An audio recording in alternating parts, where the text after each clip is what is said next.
मंडळी, हा एकदम जाळीदार नाश्ता बनवण्यासाठी फक्त 10 ते 15 मिनिटं लागतात आणि ह्यासाठी कोणतीही अशी पूर्वतयारी करण्याची गरजही लागणार नाही. हा आहे टोमॅटो सेट डोसा.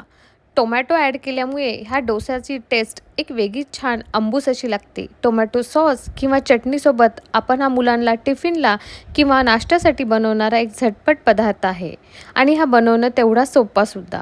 तर सर्वप्रथम 1 वाटी रवा आपण मिक्सी जारमध्ये ॲड करायचा. रवा जाड किंवा बारीक कोणताही चालतो. अर्धा वाटी दहीसुद्धा. दही जास्त आंबूस असेल तर फक्त 2 चमचे दही आपण ह्या ठिकाणी ॲड करायचं. एक मोठा टोमॅटो तोही ॲड करून घ्यायचा.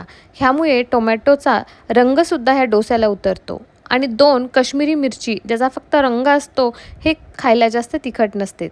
अर्धा वाटी पाणी ॲड करून घ्यायचं आणि चवीनुसार मीठ ॲड करायचं आणि ह्याला मिक्सरमधून चांगलं फाईन पेस्ट बनवून तयार करायची. ह्या ठिकाणी आपल्याला गरज असेल तर आपण आणखीन पाणी ॲड करू शकतो. फक्त एवढं लक्षात घ्यायचं की बॅटरची कन्सिस्टन्सी आपण जे उत्तप्पम बनवतो त्या पद्धतीची असली पाहिजे. आणि एकदम मस्त स्मूथ असं बॅटर मिक्सरमधून बनवून तयार झालं. आता हे बॅटर आपण थोड्या वेळ 10 मिनिटांसाठी झाकून ठेवायचं. कारण रवा थोडासा फुलतो आणि ते फुलण्यासाठी 5 ते 10 मिनिटं लागतात आणि रवा जसा फुलतो त्यानुसार हे बॅटर थोडंसं घट्ट होतं. तर तुम्ही एकदा परत बॅटरची कन्सिस्टन्सी चेक करून घ्यायची आणि गरज वाटल्यास थोडंसं पाणी ॲड करायचं. ह्या ठिकाणी मी एक 3 ते 4 चमचे पाणी ॲड करून घेतलं कारण बॅटर थोडंसं घट्ट झालं होतं. आपल्याला चांगला क्रिस्पी डोसा बनवायचा नाही आहे, सेट डोसा बनवायचा आहे. म्हणजे तो थोडासा थिक असतो पॅनकेकसारखा आणि ह्या ठिकाणी थोडासा पाऊण चमचा आपण इनो किंवा खायचा सोडा ॲड करायचा आणि हे सुद्धा आपण व्यवस्थित बॅटरमध्ये मिक्स करून घ्यायचा.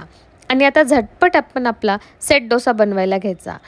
आपल्या पॅनला थोडंसं तेल किंवा तुपाने ग्रीस करून घ्यायचं आणि गॅस एकदम कमी करायचा. सुरुवातीला तवा चांगला तापून घ्यायचा आणि बॅटर सोडायच्या टाईमला आपण गॅसची फ्लेम जी आहे ती कमी करून घ्यायची आणि असा छोटासा सेट डोसा आपण त्या ठिकाणी ॲड करायचा. त्याला झाकून ठेवायचं एकदम कमी गॅसवर आणि 2 मिनटामध्ये तुम्ही बघू शकता की ह्या डोस्याला खूप छान अशी जाळी येते. खायला इतका छान आणि खमंग असा हा डोसा लागतो. तुम्ही कोणत्याही चटणीसोबत किंवा साध्या दह्यासोबतसुद्धा हा सर्व करू शकता. जर आवडत असेल तर तुम्ही दोन्ही साईडनी हा थोडासा परतून घेऊ शकता. तसा हा सेट डोसा एकाच साईडनी बनवला जातो आणि दुसऱ्या साईडनी जाळी पडली की हा रेडी होतो. परंतु तुम्ही दोन्ही साईडनी थोडंसं त्याला असं परतून घेऊ शकता आणि छानपैकी यम्मी आपला टोमॅटो सेट डोसा बनून तयार आहे. तर तुम्ही ही रेसिपी एकदा नक्की ट्राय करा आणि मला कमेंट करून कळवा की तुम्हाला ही रेसिपी कशी वाटली. एकदम सॉफ्ट आणि स्पॉन्जी डोसा बनवण्यासाठी हे फक्त 10 ते 15 मिनिटं लागतात. थँक्यू.